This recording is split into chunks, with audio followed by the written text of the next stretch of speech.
Amis. Arrivé au bout de ceci, et le crépuscule ne s'estompera plus. Un peu plus de clarté vous sera rendue, car la clarté ne témoigne-t-elle pas de la lumière qui est vérité? C'est que je me donne à vous.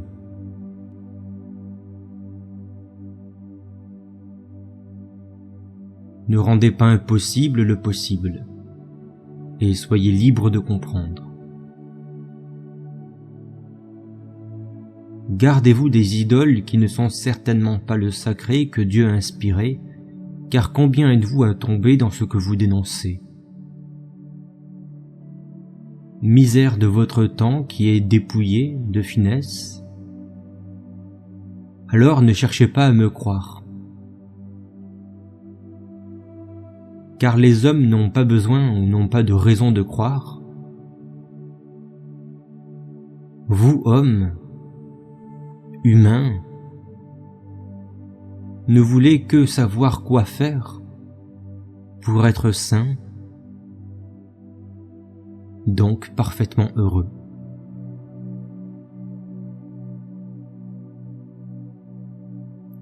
Tâchons de nous y aider. À force de douceur, comprenons-nous de ce qui en est et de droit de liberté.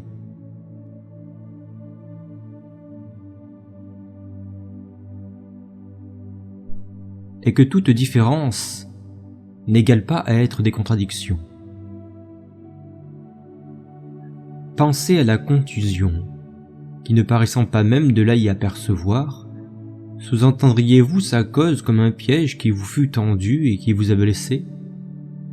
Toutefois, nous nous en méfions. Mais ce n'est pas comme un ennemi, ce n'est pas une méfiance hostile. Car si se sachant quelle en sont la cause, nous tâchons alors de s'en souvenir avec bienveillance. Sachons en faire autant pour tous les détails de la vie. Car il est toujours oisif que quelques souvenirs et souvenirs de marque soient en effet tenus pour notre bien. Et c'est que nous nous aimerons se renouveler pour prochaine fois à mieux se comporter et ainsi dire mieux être. Je m'explique. Et pour penser de ceci pour exemple. Lorsque tu erres dans un champ et passant en coin de forêt, où il te serait advenu de subir quelques griffures et quelques mauvaises conduites d'avoir peut-être piétiné terre cultivée, n'en fais pas trop de cas de conscience, et surtout s'il eût été fait tout à fait involontairement. En vérité, le bon paysan dit « Je comprends qu'on ne voit pas toujours la différence entre une prairie, un champ et un chemin, et lorsqu'on croise quelqu'un qui marche dans un champ, on voit bien que sa volonté n'est pas de détruire. C'est simplement de l'inattention ou un manque d'information, et comment leur en vouloir? Si le but premier est de décompresser, et s'ils le font ainsi pour le bien de tous. Et ainsi donc rêvasser de par la nature que je protège. N'est-ce pas moi donc qui ai voulu que les oiseaux viennent et que la nature soit belle? Et pourquoi n'ai-je pas moi-même apporté des solutions variées, n'ayant installé un panneau explicatif peut-être, et sensibilisé en didactique dans les écoles? Voilà ce que se dit le bon cœur. Prenez de ce qui est proposition et sauvez-la d'un bon esprit, s'il vous en est possible. Et si vous ne le pouvez, comme souvent il peut arriver d'après l'instant du moment, tâchez à savoir ce qui peut être mal compris et en manque de correctif d'amour.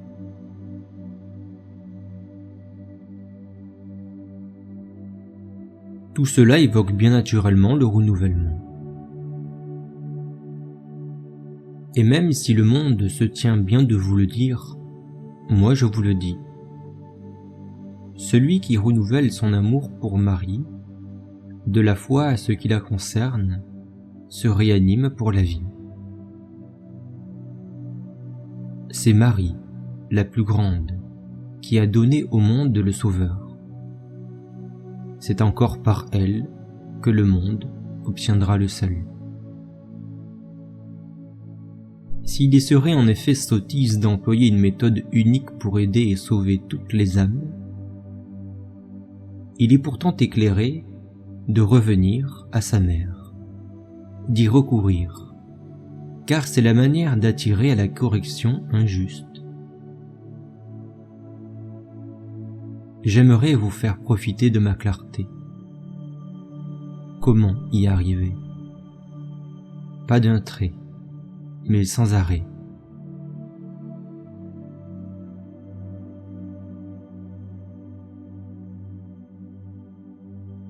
Si vous avez été borné à la parole, qu'elle vous fatigue et vous éloigne, c'est parce que ceux faits ponctifs ne sont que bêtes de la mer et de la terre. Ils sont opposés à l'ange qui vole au milieu du ciel, qui tient bien ouvert le livre de lumière et qui vous initie à la foi et la charité pour le cœur qui sait demeurer et parfois persévérer. À toi, je donne le réconfort de la vision et vérité sur l'onction, de par ma nature. La nature, parfaite dès le début, loin de devenir ce qui est cru de tous ceux qui y sont perdus, c'est-à-dire doctrine toute battue de transformations successives, elle reste du temps de la grâce divine. Puissiez-vous connaître du royaume des cieux et du royaume de Dieu en vous. Bonne nouvelle pour tous ceux qui ont soif de Dieu. La nature est immuable. Aimerez-vous la nature? Et cela s'entend, la vôtre, la mienne, inétrangère, familière à toute la création?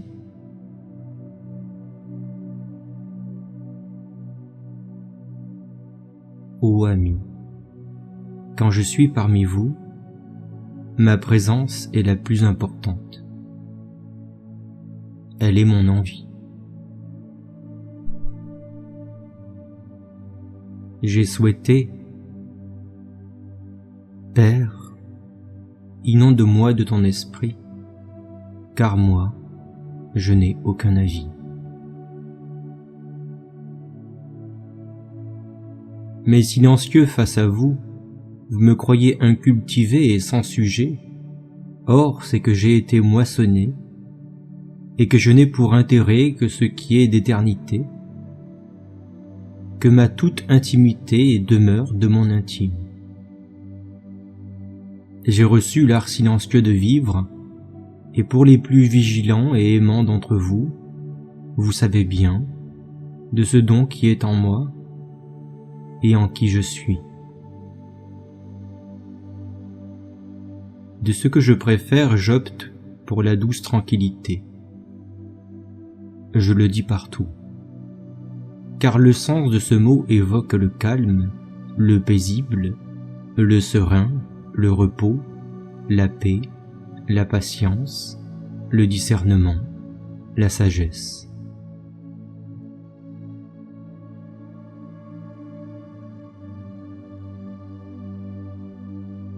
Invitons-nous à 1 heure et plus de lucidité, car j'ai aussi comme vous, mes amis, des difficultés à être entièrement complet et à partager de ce qui me comble pendant que je suis parmi vous. Et ce n'est qu'une fois revenu auprès de mon maître intérieur que la grandeur de ma clarté me jaillit et de par celui qui me donne d'être pleinement éclairé.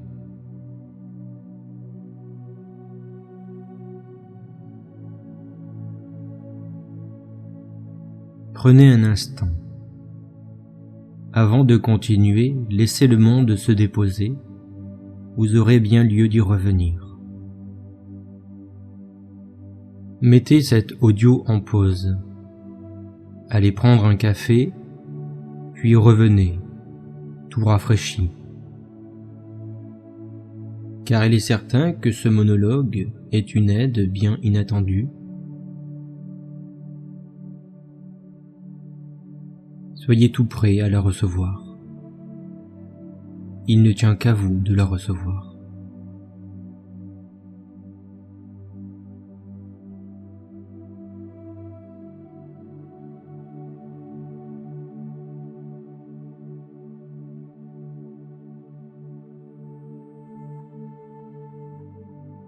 Il n'est rien à réussir ici. Il n'est rien à comprendre immédiatement. Il n'est rien à atteindre. Soyons simplement d'intérêt. Comme Dieu, j'ai la main légère. Un baiser, une larme, et tout sera purifié. Vous ne percevrez qu'une caresse. Mais tout sera guéri, si seulement vous reconnaissez le je suis.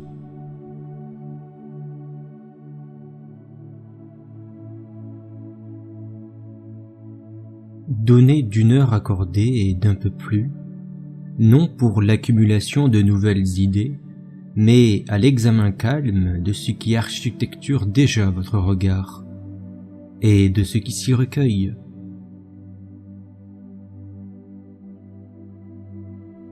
Ô ange parmi les anges, qu'est-ce mon ciboire? Le propos d'aujourd'hui est simple, mais il est exigeant pour le débutant. Observez avec honnêteté la manière dont le mental humain se raconte la vie.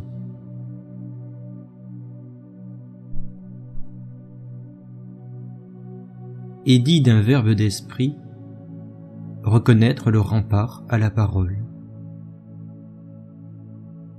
Non pour se juger, non pour se corriger violemment, mais pour voir clairement et se porter courage.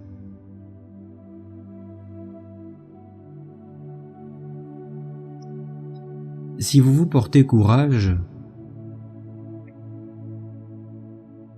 la traversée de vos peines, et ainsi que de dire vos déprimes, ou toute votre forte dépression même, se verra être traversée avec grande fulgurance. Car ainsi par courage vous vivrez de vos vraies capacités, qui rappellent les bienfaits et l'œuvre de Dieu, rappelant qui est Dieu.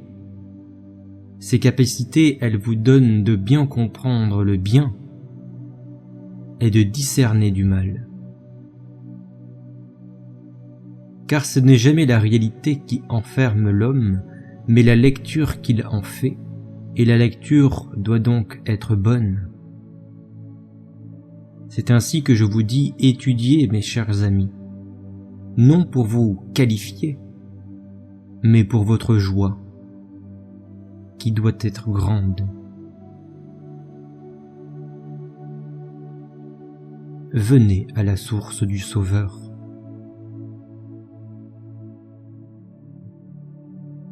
Votre Sauveur se plaît parmi les lys, et il ne méprise aucune fleur.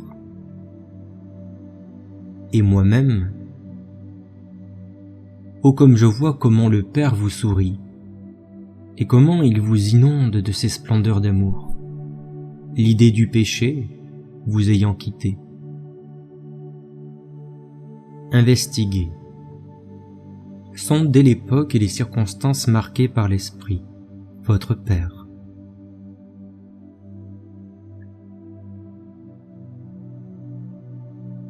Observez l'enseignement qui est l'unique principe de référence qui soutient que vous ne pouvez rien considérer sans lui, et vous pouvez dire qu'il est doctrine, mais uniquement pour parlant de la seule vérité, si ainsi vous évoqueriez que sans cette doctrine, vous devenez esclave d'autres doctrines qui portent le nom de doctrine mais qui ne sont que des fables.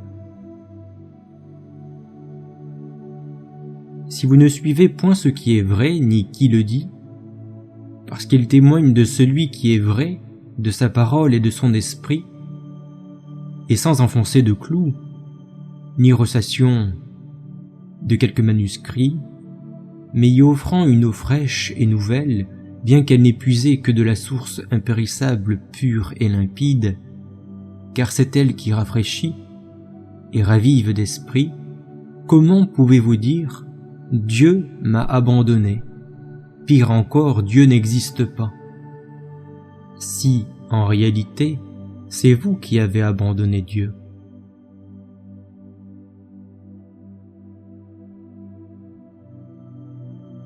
La parole éternelle, par multiples énoncés, est procédée à demander cela. Mais vous n'obéissez pas au « demeurez en moi ». Et si vous ne demeurez pas en moi, c'est que vous me haïssez. Et Père, toujours fidèle, vous rend l'appareil d'où vous demeurez loin de moi, car qui me hait est le Père. Pour cette heure donc, qui ne peut me supporter, ne peut me porter, ni ne m'agréer tout entier, ne peut tenir à Dieu. Puisque Dieu et moi, nous formons un seul glorieux, que Dieu et le Père ne forment qu'un seul lumineux.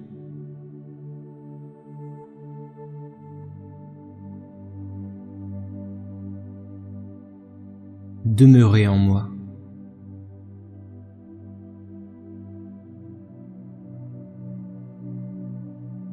Et faites comme moi, que le Père ne fasse distinction entre l'arbre et sa branche, pour cause d'une identique sève qui les unit. Et je suis uni à celui qui me nourrit. Comme le Père permet de former un tout inséparable, soyez unis à moi. Et c'est alors que si moi je suis tout proche du parfait esprit, alors vous aussi. Mais beaucoup approchent de moi, de loin même. Ils se tournent vers moi, jusqu'à peut-être venir à côté de moi, sans pour autant venir à moi.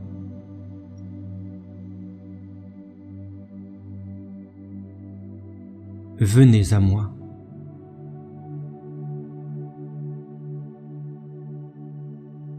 Vous dites, pour beaucoup, en vous-même, pourquoi cherches-tu de ressembler à l'élu?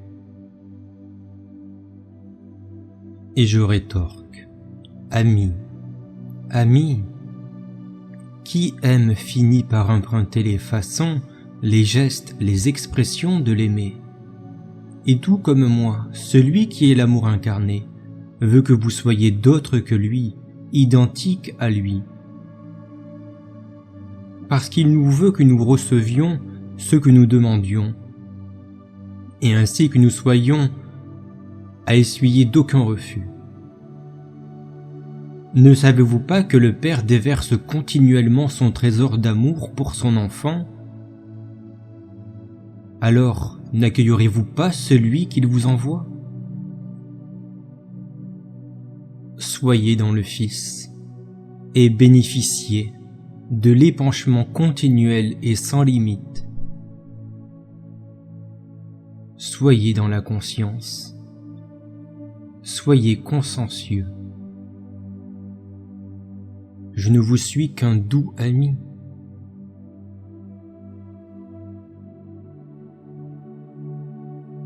Et lorsque je dis soyez, soyez, c'est aussi que de parler d'être saillant,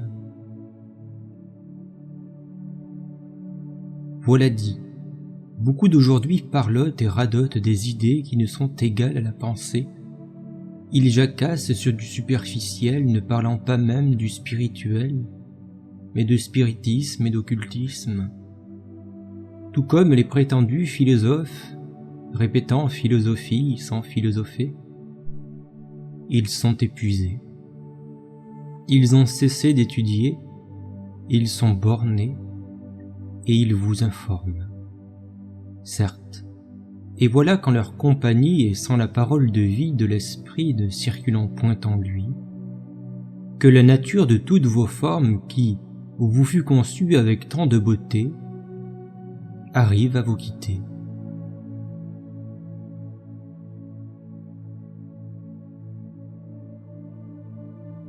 Cessez de flageller mon cœur, et en trahissant la loi d'amour, qui est la loi tout court, et de regard de trahison.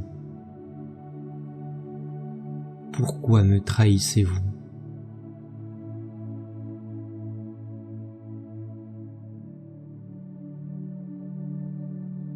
Je me tiens parmi vous pour vous faire du bien, et comme mon ami très saint l'est avec moi, qui nous appelle mes amis, c'est ainsi aussi que je m'adresse à vous. Amis, pensez au Sauveur, il est purificateur.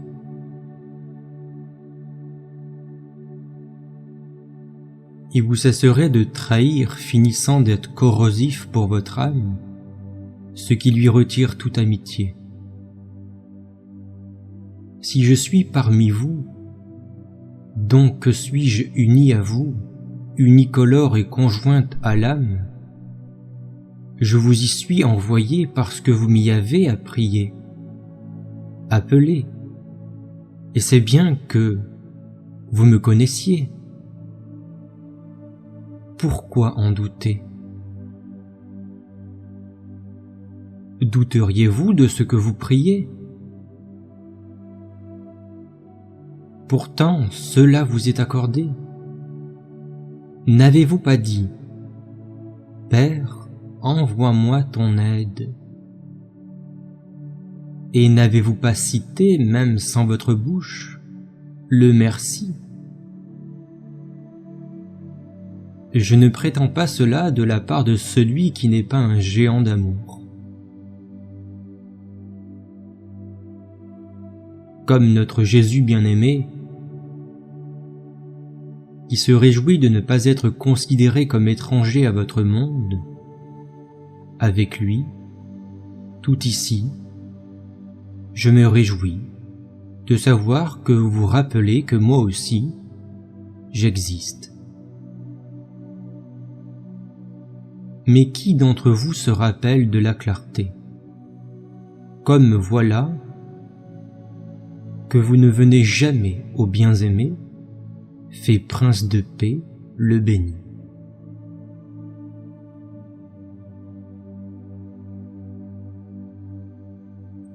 Plusieurs deviennent malades suite à une trahison de la loi divine, et c'est pour cela qu'il est bon pour vous que je vienne, et que vous soyez plus proches qu'à mes côtés, car pour vous j'accomplis de ce que vous omettez à vous-même. Plusieurs deviennent malades suite à une trahison de la loi divine, celle de servir la chair,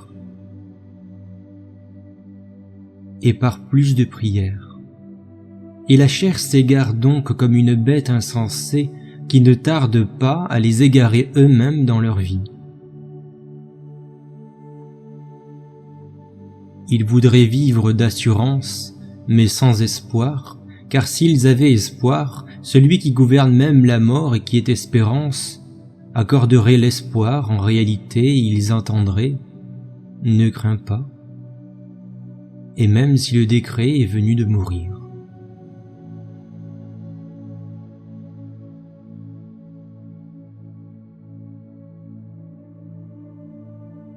Tu crois que la mort est ténèbres, elle est lumière. Tu crois qu'elle est mal, elle est joie. tu crois que douleur est ce qui reste.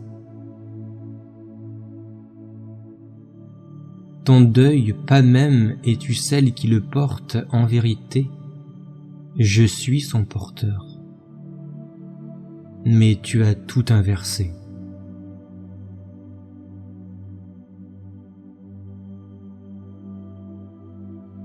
Donne-moi ta main, je connais la mort, je suis déjà mort, et mes tout proches peuvent l'attester, je fus ressuscité, car à l'égal de mon cœur tout entier, je devais être vidé puis tout rempli du souffle de vie. Interrogez ma mère, interrogez ma sœur, mon frère et ma grand-mère, interrogez mon père.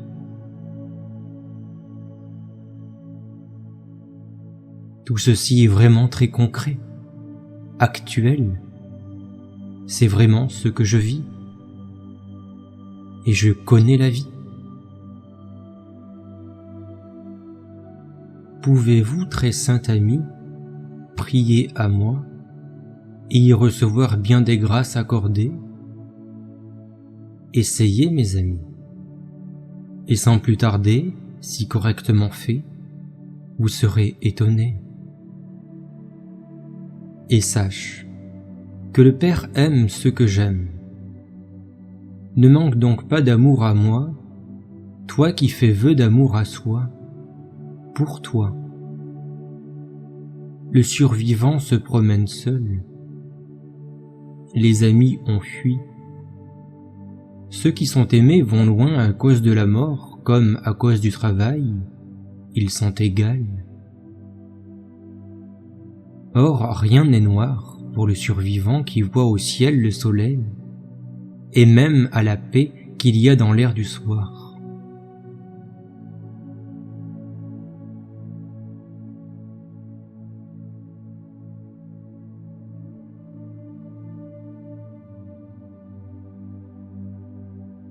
Ô combien nombreux êtes-vous, d'un nombre si grand en n'avoir point compris que Dieu est mieux servi par l'amour que par les pratiques extérieures.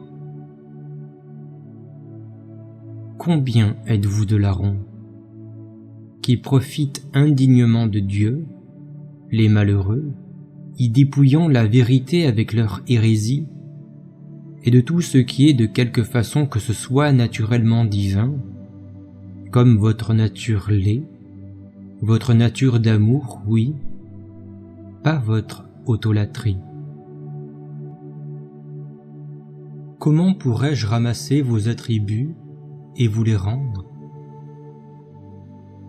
C'est parce que vos attributs ont été volés que vous ressentez le veuvage. Et l'on m'a volé à vous, tout aussi de votre cœur, de votre heure, chance, en votre sein. Le sein vous a été volé. Maintenant vous croyez être damné et condamné à ne plus être créature de toute sainteté. Comment pouvez-vous aimer l'habit volé et vénérer ce qui, une fois mis en mauvais esprit, tout comme en de siphonneuses mains, qui s'en devient simple guenille mouillée par la bave de l'orgueil?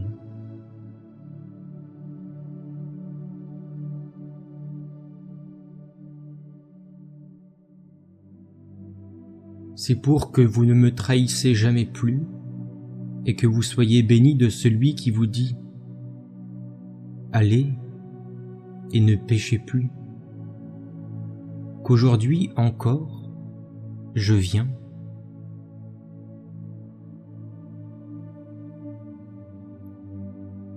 La solitude, l'illusion, pour aujourd'hui nous les prendrons comme deux grands axes de discussion. Prendrai-je à la fois un parler moins versé et qui vous est plus commun, afin que nous voyions ces deux aspects non comme des concepts abstraits, mais comme des expériences quotidiennes présentes dans les ouvrages, les relations, les silences, les attentes, les peurs et épreuves ordinaires. La sagesse que je poserai sera tirée de ce qui a le signe de celle-ci. Il n'y a que 3 grands axes qui portent ce signe. Le stoïcisme, les Écritures et le miracle. Ces 3 ne seront pas convoqués comme des autorités, mais comme des miroirs. Et je prendrai ainsi des exemples concrets proposés aussi par de bons penseurs et par le miracle lui-même.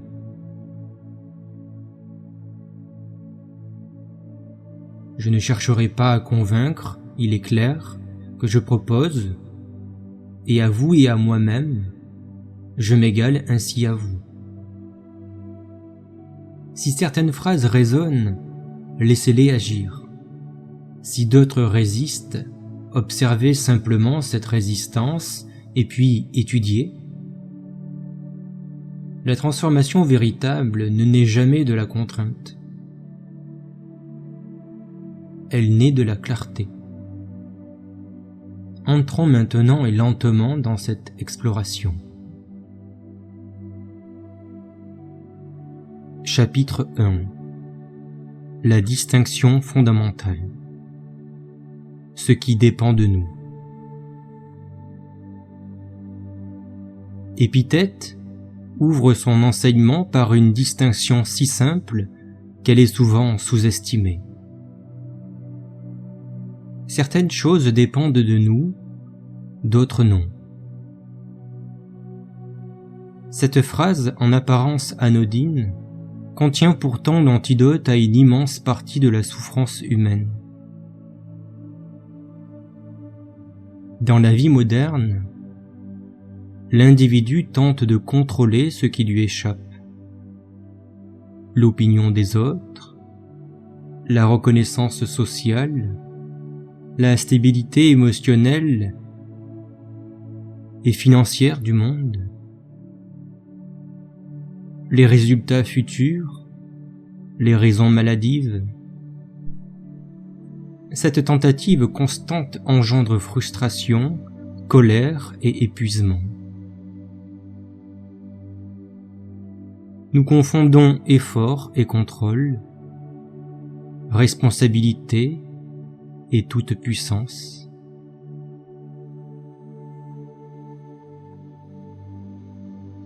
Prenons un exemple courant. Lorsque quelqu'un travaille avec sérieux mais ne reçoit pas la promotion espérée, il s'indigne, rumine et doute de sa valeur. Or, son travail dépendait de lui, la décision finale non, la gradation possible non plus. La sagesse stoïcienne n'enseigne pas l'indifférence, mais la lucidité.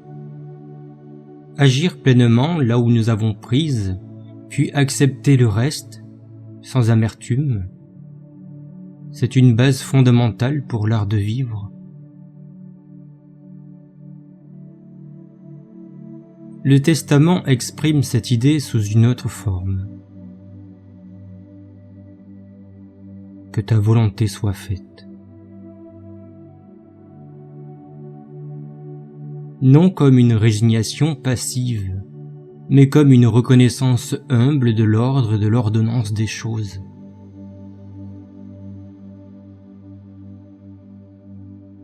Le miracle va encore plus loin, affirmant que vouloir contrôler l'extérieur et toute forme dégagée est une erreur de perception fondamentale. La nature illustre cette vérité sans discours. Le vent ne décide pas de la forme des montagnes, et la montagne ne lutte pas contre le vent.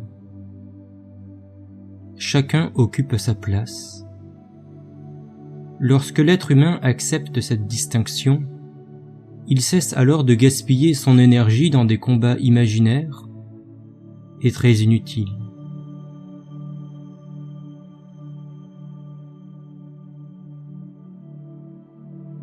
Chapitre 2. Le jugement intérieur. Source réelle de la souffrance. Nous croyons spontanément que ce sont les événements qui nous blessent. En réalité, ce sont les jugements que nous portons sur eux. Marc Aurèle rappelait que les choses elles-mêmes ne nous troublent pas, mais l'opinion que nous en avons. Dans la vie quotidienne, cette mécanique est constante. Une critique reçue sur votre lieu d'emploi, dit au travail, peut être vécue comme une attaque personnelle ou comme une opportunité d'amélioration. Le fait est identique, l'expérience intérieure radicalement différente.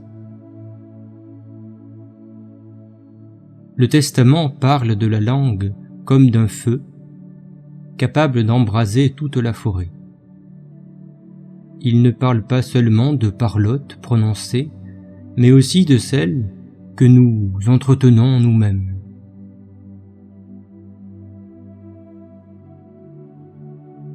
Le miracle nomme ce flot incessant de pensée l'ego. Non comme une entité malveillante, mais comme un système de pensée fondé sur la séparation et la peur, histoire de justifier en permanence que nous existons. Et pour le monde, et pour, à commencer, à soi-même.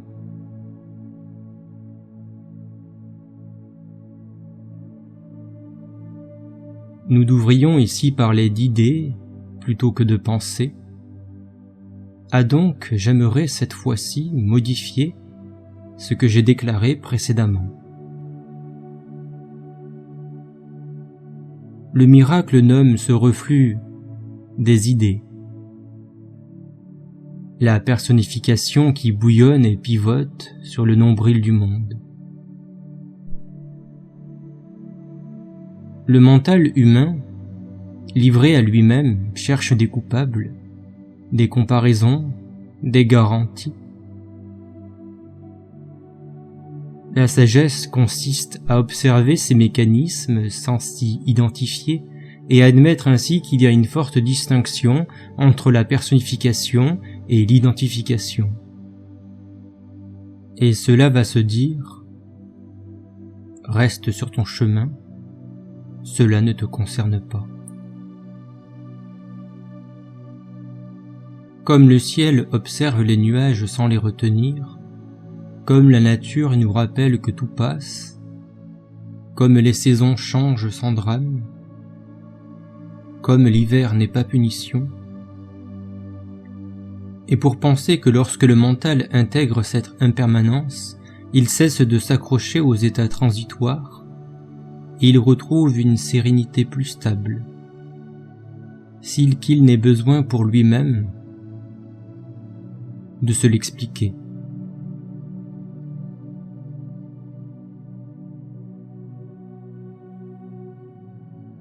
Chapitre 3.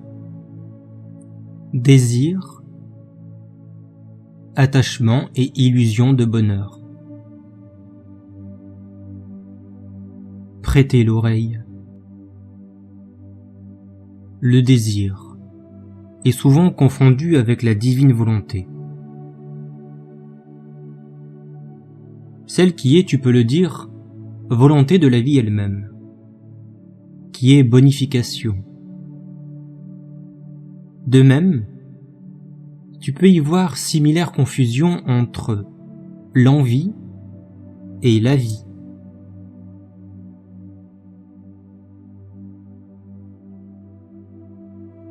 Le désir est donc prétention, exigence, ambition, convoitise, caprice, avis, aspiration, en un mot toute forme de rapacité tenant à exprimer sa personnalité et non sans lui en vouloir, annonçant qu'elle rappelle la vie par la vie, que de dire l'opinion, mais aussi qu'il se forme en tout cela, tout vicieusement, le vice. Tandis que la volonté est souhait, vœu, rêve, espoir, attente, inspiration, envie, appel, quête, encouragement, soutien. En un mot, dirons-nous, serviteur, tenant à exprimer l'individualité par grâce qui lui est accordée, rappelant de tout ce qui est l'envie, égal que de dire suis-je en vie.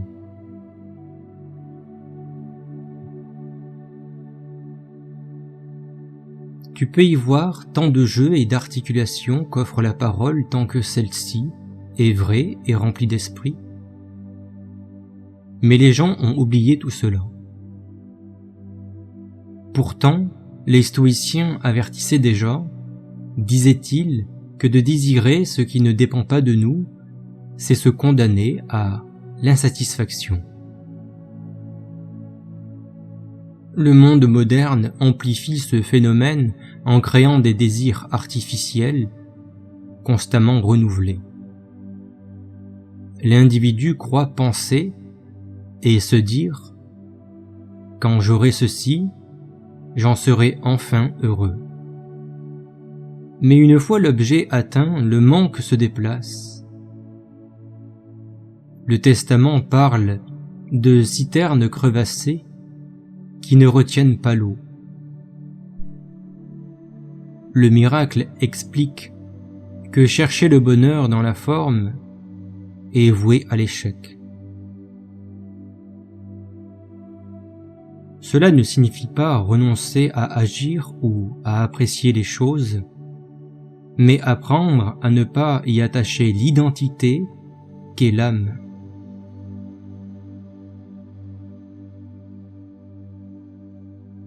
La nature jouit sans posséder. La fleur ne s'inquiète pas de sa durée. Elle fleurit pleinement, puis disparaît. Le mental humain devient libre lorsqu'il cesse de faire du bonheur une condition future.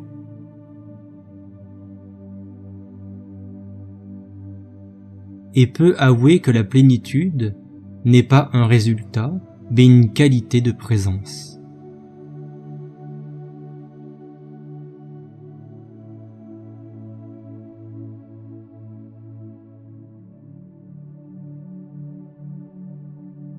Chapitre 4. La solitude. Entre manque, refuge et véracité intérieure. La solitude est souvent perçue comme une défaillance de la vie sociale, une absence à combler, un vide à fuir. Cette perception est l'un des symptômes les plus révélateurs de l'illusion moderne comme ancienne. Croire que la valeur de l'existence dépend de la présence constante d'autrui. Or, toutes les traditions de sagesse sérieuse affirme le contraire.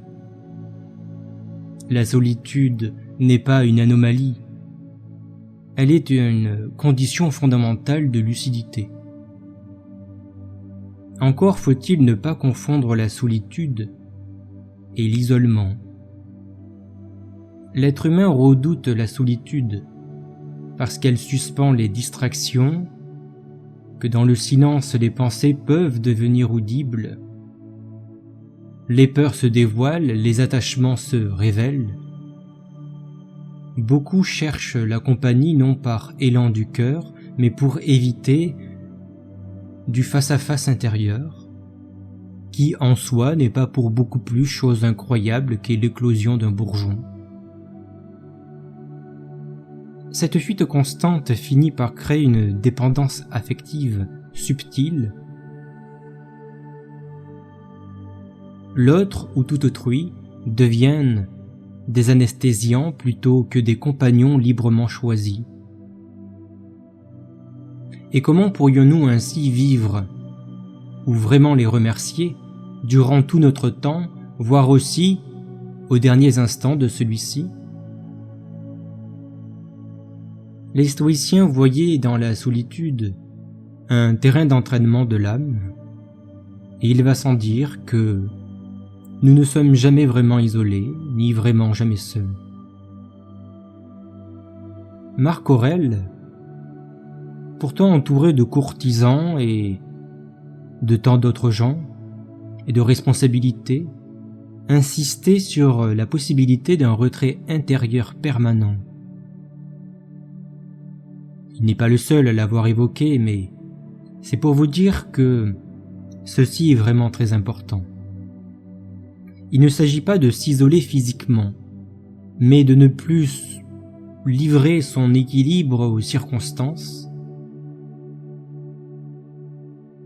La véritable solitude n'est pas d'être seul, mais d'être incapable de se tenir en sa propre présence et ne pas y voir ainsi ce qu'elle est, et en vérité, et ce qu'elle dit, et ce qu'elle fait, et ce qu'elle restitue, et aux gens du monde, et aux gens des cieux. Dans la vie quotidienne et moderne, cette incapacité se manifeste clairement. Beaucoup ne supportent pas un moment sans stimulation, téléphone, musique, notification, conversation continue, etc., quand bien même la musique soit-elle bonne et belle. Et même lorsqu'ils vont pour aller dans la nature, c'est encore pour y faire quelque chose. C'est pourquoi il m'est si difficile de vivre les activités des gens que je connais. Ce bruit et cette agitation permanente masquent une inquiétude plus profonde, la peur de ne rien trouver de stable en soi, et de s'ennuyer avec soi-même. Êtes-vous si ennuyeux? Et vous qui désirez qu'une de vos relations ne vous le soit pas?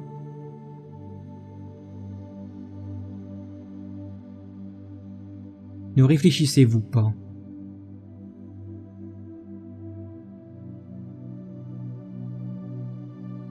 Avant de continuer de plein pied en ce sujet, je fais un détour pour vous récompenser de m'avoir écouté jusqu'ici. Je tiens à vous partager ma réponse sur un sujet qui concerne beaucoup d'entre nous durant cette époque, le célibat. J'ai récréamment joint un groupe sur les réseaux sociaux où des centaines d'entre nous cherchent des réponses sur des domaines spiritueux, relationnels, sociaux, amoureux, etc.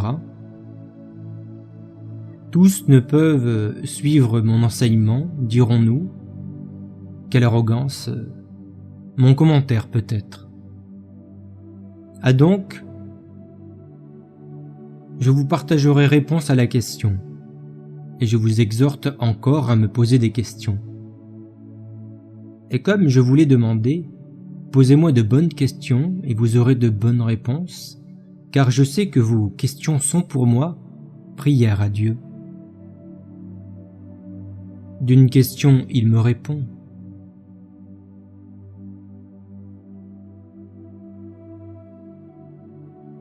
Et je vous réponds. Aujourd'hui, prenons celle-ci. Sophia demande « Il y a de plus en plus de célibataires et j'aimerais comprendre pourquoi. » J'ai répondu « Avant d'en dire de la pensée qui s'élève en moi face à une si importante question, je tiens à vous dire. Aucun n'a raison, en vérité, mais tous parlaient avec raison. Beaucoup d'opinions ont été données afin d'aider. Moi je vous dis, prenez courage, amis, car quand on dit c'est un effet social, ou c'est dû à un changement de conscience, ou alors ces temps-ci nous retournons – c'est bien faire peu de cas que s'il y avait vraiment une évolution, les rencontres seraient pour beaucoup plus passionnantes et tellement plus agréables. La vénérable dissolution de l'âme doit pourtant arriver pour le bien de chacun selon son heure. Pour moi, il fallait que je respire le vent et de contempler le ciel, puis d'appeler l'ange de la journée, et encore, elle n'est pas encore tout à fait arrivée ou complétée. Que la lumière du ciel soit d'une douceur grisâtre ou entièrement ensoline, cela ne devrait point créer le vide du rien, mais si vide soit-il, que soit celui seul qui permet l'enlancement de soi. Voilà ce que nous ne devrions point perdre pour soi-même. Que le cœur cherche à s'élever. Que le sursaut d'une relation soit pour être et non faire, et dire, vois-tu, c'est toujours bien plus être que faire. Mais les gens du monde disent « Qu'allons-nous faire ? Et si nous faisions une famille ? Qu'allons faire si ? Aïe, malheureux ! Si tu le veux, si tu le décides, et quoi qu'il s'accomplisse, la véritable parole sera ta présence. Combien d'entre nous songent à elle sans chuter dans l'égoïsme ? Combien croient bien parler, méditer, bien choisir, bien prier ? Quand ils désirent leur bien-être, au détriment du bien suprême. Mais que prier s'avère parler au divin jusqu'à l'écartèlement de l'âme, que méditer et se fondre en tout et se concentrer jusqu'à en oublier le défilé du monde, que parler, c'est bien évoquer à honorer la fonction des choses et leur noblesse. En un mot, qu'est-ce que monter vers soi ? Eh bien, constatons que tout comme répandre le sourire du sans nom, peu d'entre nous le savent.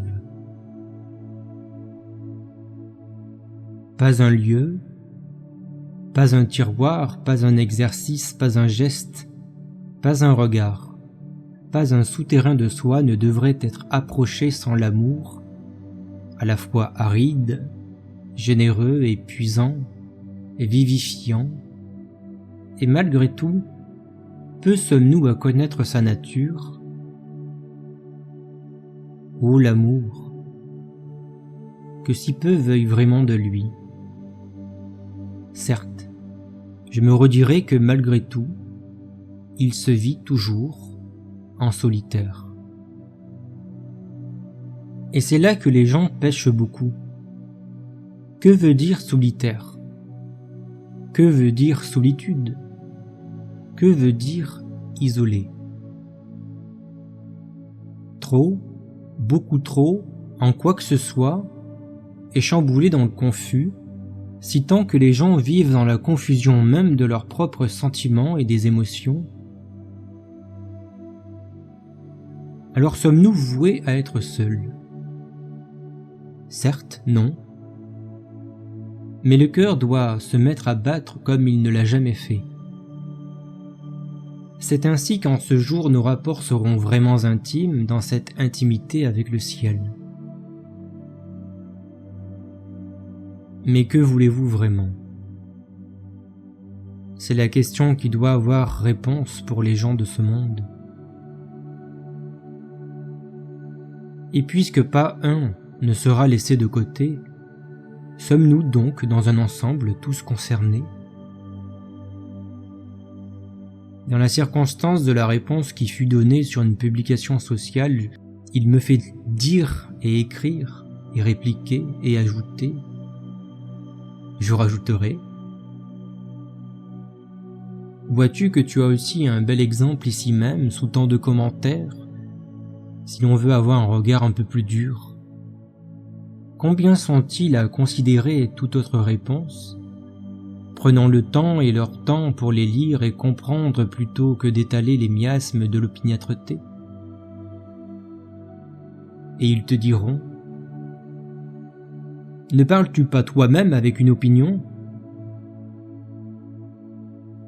et je te fais répondre.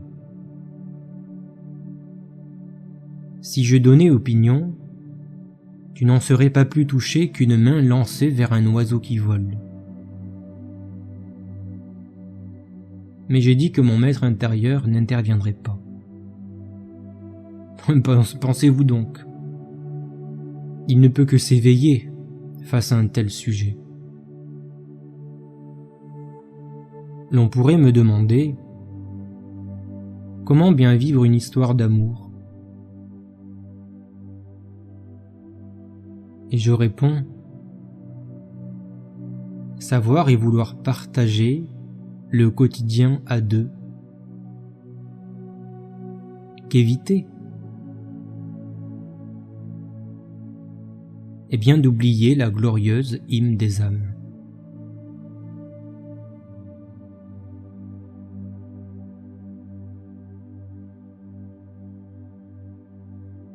Mais revenons au sujet de la solitude.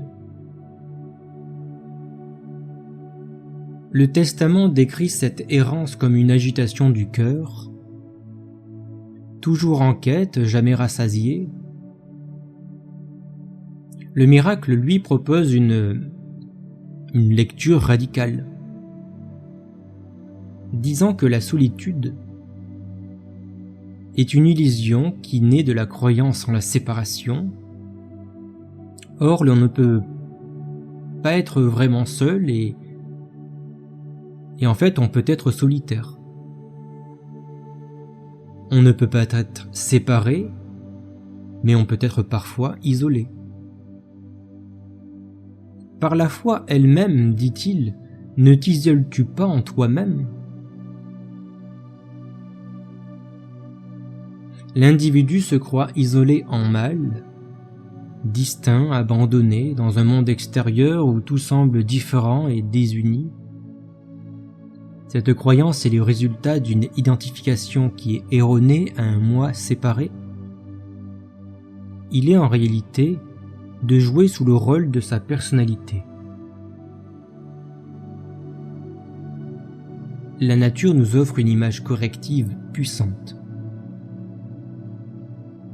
Songez un peu, pour prendre cet exemple d'un arbre.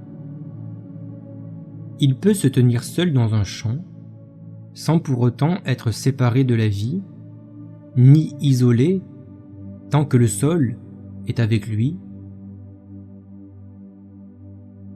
et dans le reste du tout qui n'est point néant, ses racines communiquent avec le sol, les champignons et l'eau invisible et les organismes. De même, l'être humain peut être physiquement seul tout en demeurant profondément relié à l'existence. La solitude devient alors un espace de clarification plutôt qu'un désert affectif.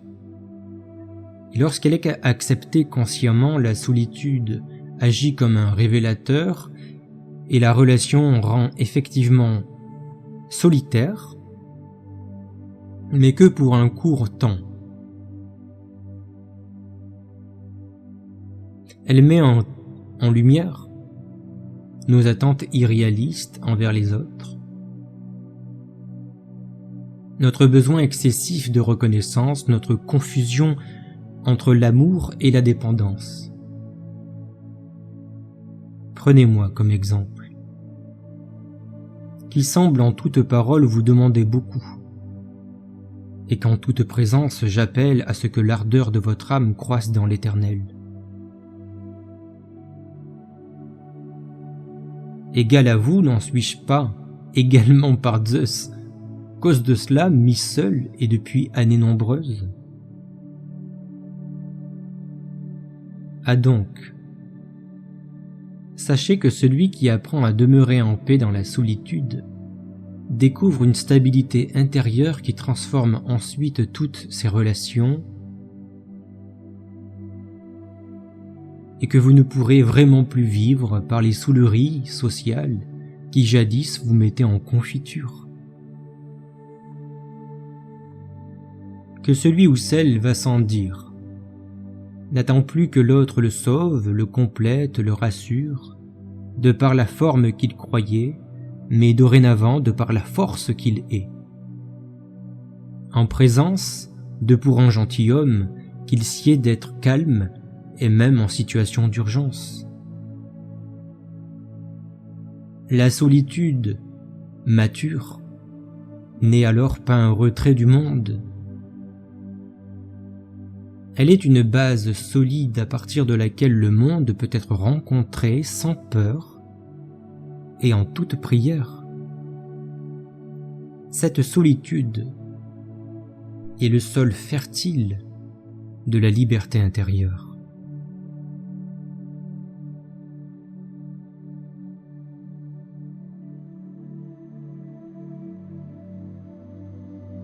Chapitre 5.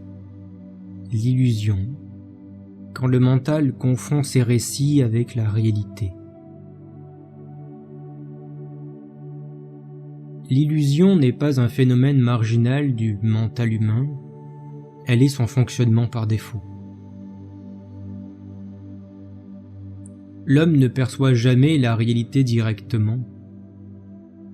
Il la filtre, il l'interprète, la raconte. Ce récit intérieur devient ensuite plus réel que les faits eux-mêmes. Les stoïciens ont identifié ce mécanisme très tôt en parlant de représentation mentale auquel le mental donne assentiment. Un événement en lui-même est tout à fait neutre. Ce sont les significations que nous lui attribuons qui le transforment en source de paix ou de tourment. Et nous en avons déjà parlé. Pourtant, l'homme moderne confond consentement et constamment ses interprétations avec la réalité. Il dit « Je suis rejeté, je suis un échec, je suis menacé », alors qu'il ne s'agit que d'idées et non de faits absolus. Dans la vie quotidienne, cette illusion est omniprésente. Un peu financier devient une atteinte à l'identité. Une critique devient une remise en cause de la valeur identitaire. Un ralentissement de carrière devient une peur existentielle. Nous savons que le mental dramatise parce qu'il s'identifie à ses constructions. Le mental met en garde contre cette confusion lorsqu'il rappelle que l'homme regarde à l'apparence tandis que la vérité se situe ailleurs.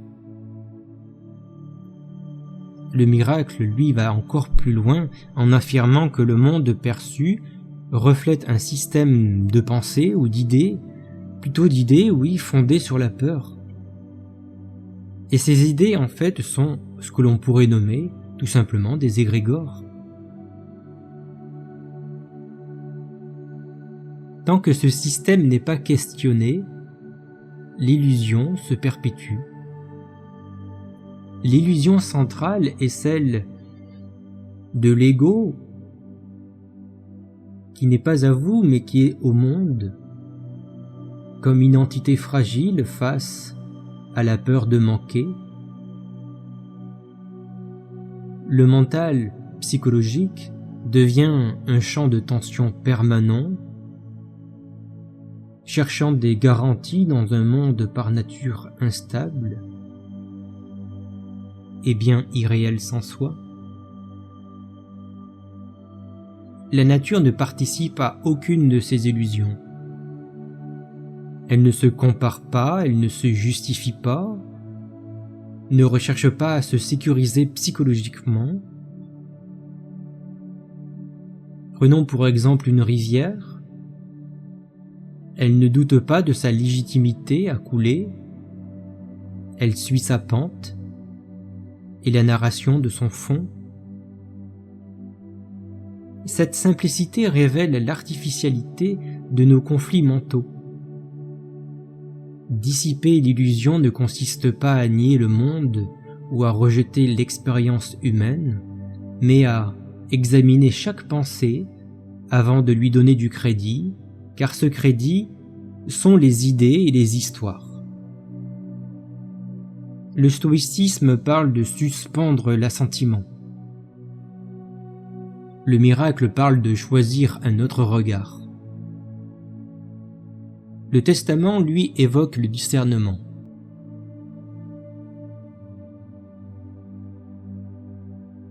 Trois langages pour une même pratique.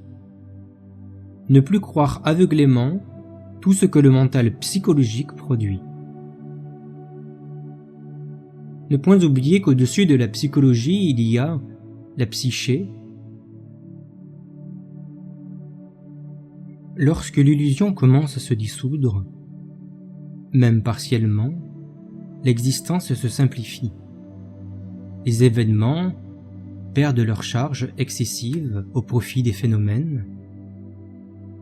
La vie n'est plus perçue comme une lutte permanente, mais comme un mouvement auquel il est possible de participer sans résistance inutile.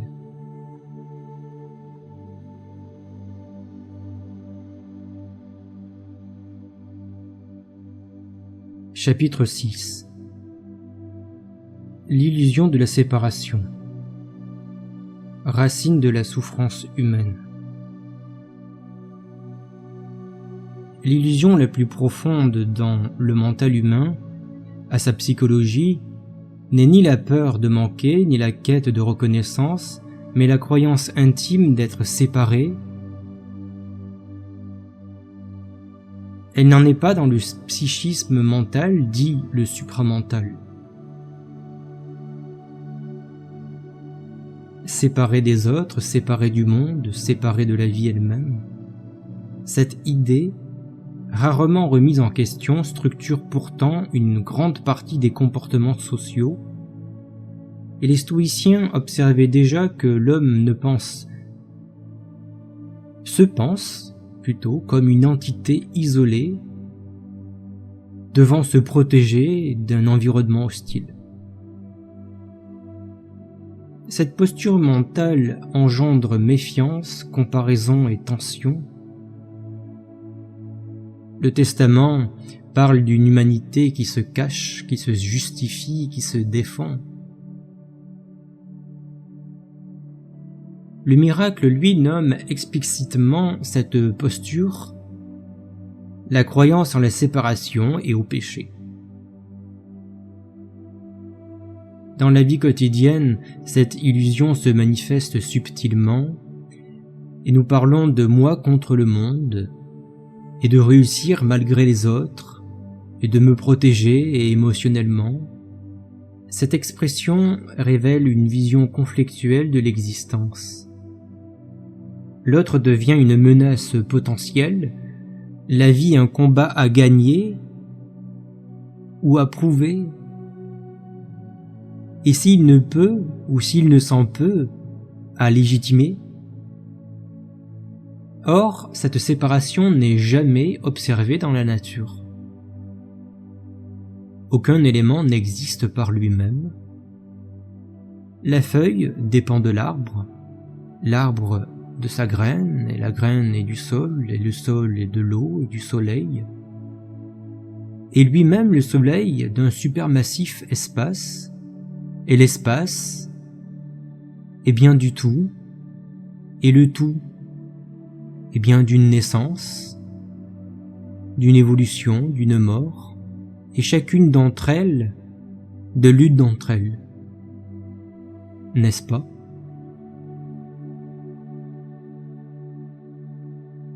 L'interdépendance n'est pas un idéal moral, mais un fait. Lorsque l'être humain reconnaît cette évidence, quelque chose se détend intérieurement, il cesse de porter seul le poids de l'existence. La responsabilité demeure, oui, mais elle n'est plus chargée de peur ou de crainte. La solitude elle-même change de nature. Elle n'est plus représentée sous une rupture, mais par un silence habité. Dissoudre l'illusion de la séparation ne signifie pas se fondre dans un tout abstrait, comme il est souvent fait dans les récentes spiritualités. Cela signifie reconnaître que l'on n'est jamais coupé de la vie, même lorsque l'on traverse des moments de retrait ou de solitude.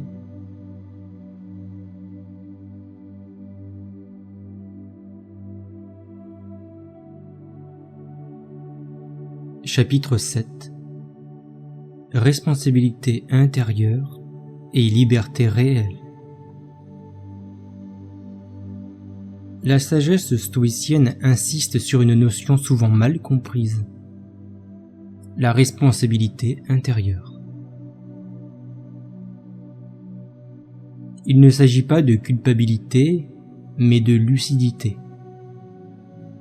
Être responsable de son monde, et du monde ainsi donc intérieur, c'est reconnaître que nos réactions, nos jugements et nos appréciations, ou interprétations même, nous appartiennent. Dans la vie moderne, cette idée est souvent rejetée. On préfère attribuer notre mal-être aux circonstances et aux autres et au passé, et à ce qui est arrivé. Pourtant, notre posture nous prive de notre pouvoir réel. Tant que l'origine de notre souffrance est extérieure, nous restons dépendants et sans pouvoir sur elle. Le Testament rappelle que le royaume est à l'intérieur. Le miracle affirme que le mental choisit en permanence entre la peur et la paix. Le stoïcisme, lui, enseigne que la liberté commence là où cesse la confusion entre ce qui dépend de nous et de ce qui ne dépend pas de nous. Prendre la responsabilité de son regard ne rend pas la vie plus dure, mais plus simple. Et certes, plus franche. L'individu cesse de lutter contre ce qu'il ne peut pas changer, et alors il investit son énergie là où elle est efficace, c'est-à-dire dans la qualité de sa présence. La nature ne se plaint jamais de ses conditions, elle répond, elle s'ajuste et elle continue. Cette absence de résistance mentale est une leçon silencieuse de liberté que la nature veut nous enseigner.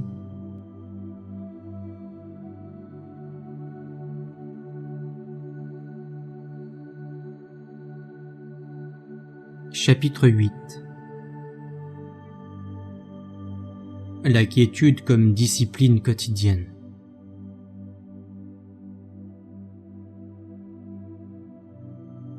La quiétude, souvent ressentie intérieure, n'est pas un état mystique réservé à quelques initiés. Elle est le résultat d'une discipline discrète, répétée et bien souvent invisible. Elle naît de la manière dont nous accueillons chaque expérience.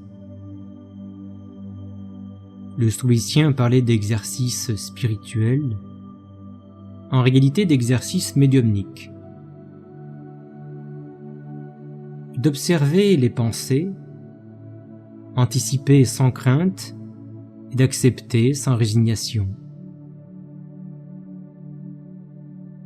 Le Testament évoque une vigilance du cœur. Le miracle parle d'entraînement dans le mental. Pourrions-nous dire que dans la vie quotidienne, cette discipline qu'est la quiétude se manifeste dans des gestes simples. Ne pas nourrir une pensée évoquée inutilement et anxieusement, car les pensées ne sont vraiment pas à vous, et ainsi ne pas réagir immédiatement, laisser passer ce qui ne mérite pas de notre énergie. Ce choix répété transforme profondément l'expérience de vivre.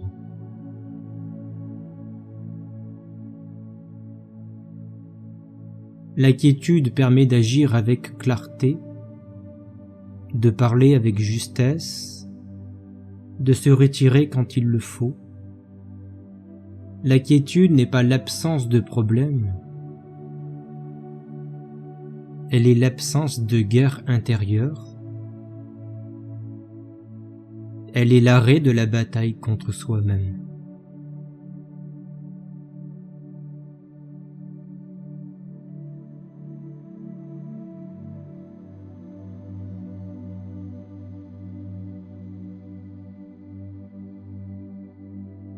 Chapitre 9.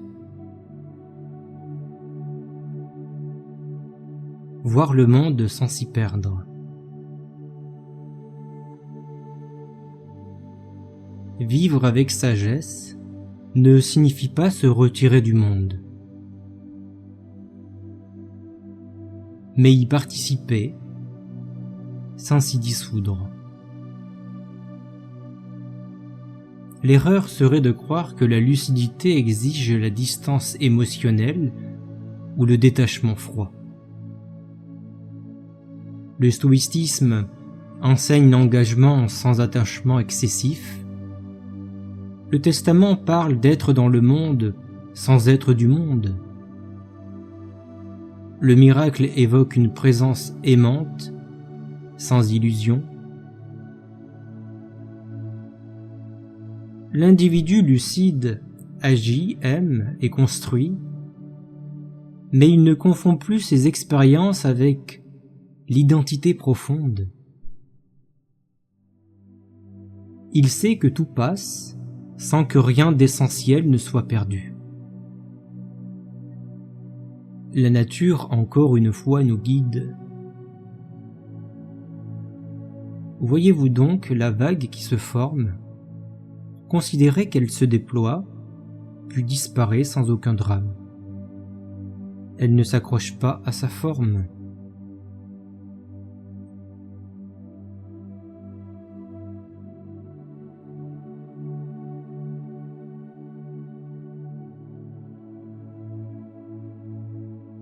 Chapitre 10. Nous voilà à la conclusion.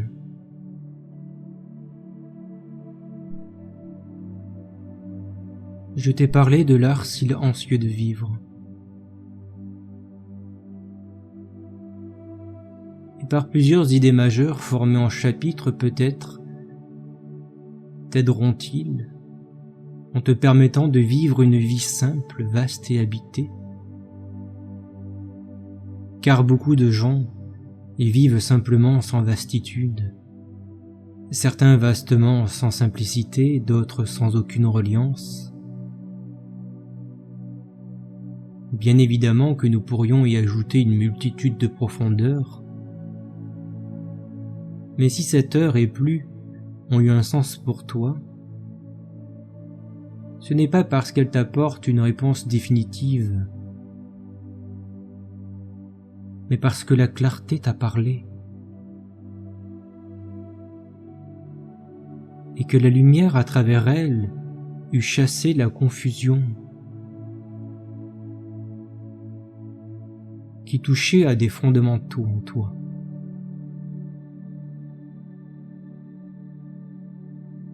La solitude, lorsqu'elle est regardée sans peur, elle cesse d'être un manque, et l'illusion, lorsqu'elle est reconnue, elle perd son pouvoir de contrainte.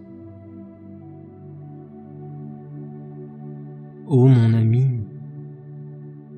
il ne s'agit pas de devenir quelqu'un d'autre, ni d'atteindre un état idéal.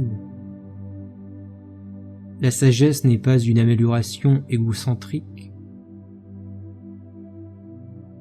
mais un allègement du regard et une fluidité cardiaque. Vraiment, beaucoup n'est déterminé que de ton propre regard et de ton attitude. Et peu à peu, le mental doit apprendre à ne plus se crisper par le don que tu lui fais.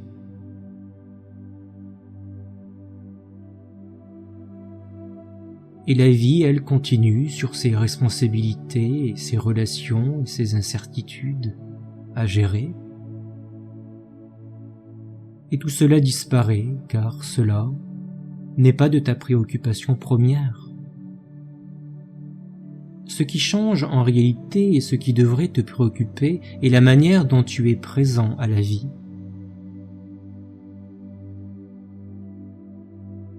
Vis moins de lutte intérieure, avec moins de débats, moins de confusion, moins de quiproquos.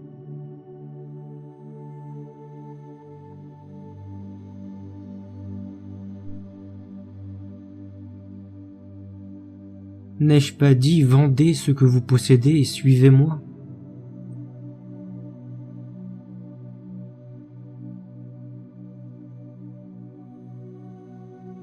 Tout cela, finalement, pour moins de drame et plus de justesse.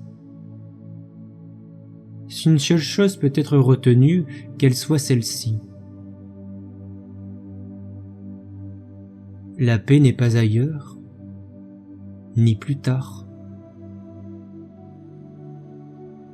Elle apparaît naturellement lorsque nous cessons de nous battre et apprenons à habiter pleinement à ce qui est.